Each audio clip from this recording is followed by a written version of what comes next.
Many people wonder where heaven is and what it looks like. However, some people believe they've been there. This is the story of a neurosurgeon, and the time he believed he visited heaven. When I was a small boy, I was adopted. I grew up remembering nothing of my birth family and unaware that I had a biological sister named Betsy. Many years later, I went in search of my biological family, but for Betsy it was too late. She had passed away. This is the story of how I was reunited with her in heaven. Before I start, I should explain that I'm a scientist who has spent a lifetime studying the workings of the brain. My adopted father was a neurosurgeon and I followed in his path, becoming a neurosurgeon myself, and an academic who taught brain science at Harvard Medical School. Although normally a Christian, I was skeptical when patients described spiritual experiences to me. My knowledge of the brain made me quite sure that out-of-body experiences, angelic encounters and the like were hallucinations brought on when the brain suffered a trauma. And then, in the most dramatic circumstances possible, I discovered proof that I was wrong. Several years ago, I woke up one morning with a severe headache. Within a few hours, I was in a coma. My neocortex, the part of the brain that handles all of the thought processes making us human, had shut down completely. At the time, I was working at a hospital in Virginia, and I was rushed to the emergency room. The doctors were certain that I'd contracted meningitis. A rare bacterial strain of E. coli was in my spinal fluid, and eating into my brain like acid. My survival chances were near zero. I was in a deep coma and all the higher functions of my brain were offline. Scans showed no conscious activity. My brain was not malfunctioning, it was completely unplugged. But my inner self still existed in defiance of all the known laws of science. For 7 days as I lay in that unresponsive coma, my consciousness went on a voyage through several series of realms, each one more extraordinary than the last. A journey beyond the physical world, and one that until then I would certainly have dismissed as impossible. For thousands of years, ordinary people as well as shamans and mystics have described brief, wonderful glimpses of realms. I'm not the first person to have discovered that consciousness exists beyond the body.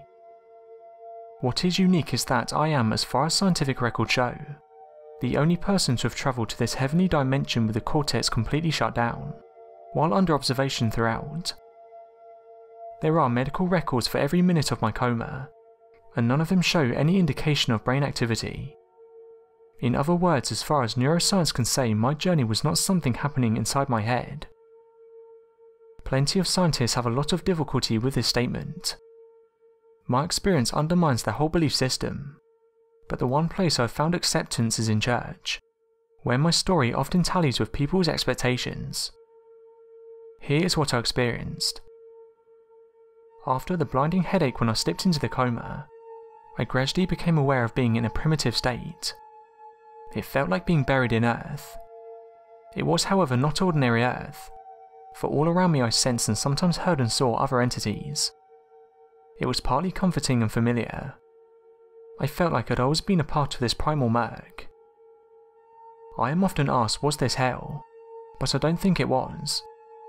I would expect hell to be at least a little bit interactive, and this was a completely passive experience. I'd forgotten what it was to even be human. But one important part of my personality was still hard at work. I had a sense of curiosity. I would ask who, what and where, and there was never a flicker of response. After an expanse of time had passed, though I can't begin to guess how long, a light slowly came from above, throwing off marvellous filaments of silver and golden lights. It was a circular entity emitting a beautiful heavenly music that I call the spinning melody. The light opened up like a rip in the fabric of that coarse realm, and I felt myself going through the rip, up into a valley full of lush fertile greenery where waterfalls flowed into crystal pools. There were clouds like marshmallow puffs of pink and white. Behind them the sky was a rich blue-black. This world was not vague. It was alive and as vivid as the aroma of fried chicken, and as startling as the impact of first love. This is the place where I met my sister. I know perfectly well how crazy my account sounds, and I sympathise with those who cannot accept it. Like many things in life, it sounds pretty far-fetched until you experience it yourself. There were trees, fields, animals and people. There was water flowing in rivers or descending as rain. Mist rose from pulsing surfaces of these waters, and fish glided beneath them. Like the earth, the water was deeply familiar. It was as though all the most beautiful waterscapes I'd ever seen on earth had been placed in this realm. My gaze wanted to travel into it deeper and deeper. The water seemed higher and more pure than anything I'd ever experienced before, as it was somehow closer to the original source. I had stood and admired oceans and rivers crossing America from Cambodia beaches to West Coast streams, but suddenly they all seemed to be lesser versions, little brothers and sisters of this living water. In heaven everything is more real, less dense yet at the same time more intense. Heaven is as vast, various and populated as Earth is. In fact, indefinitely more so. But in all this vast variety there is not that sense of otherness that characterises our world, where each thing is alone by itself and has nothing directly to do with other things around it. Nothing is isolated in heaven. Nothing is alienated and nothing is disconnected. I found myself as a speck of awareness on a butterfly wing, among the pulsating swarms of millions of other butterflies.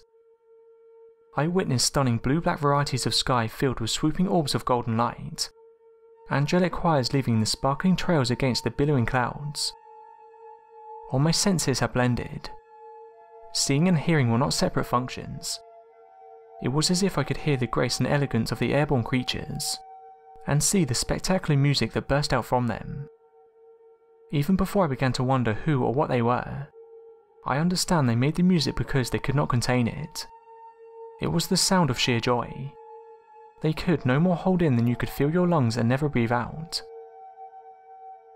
So what do you guys make of this neurosurgeon's experience? Do you think he experienced heaven, or was it something else entirely? Let me know your theories in the comments.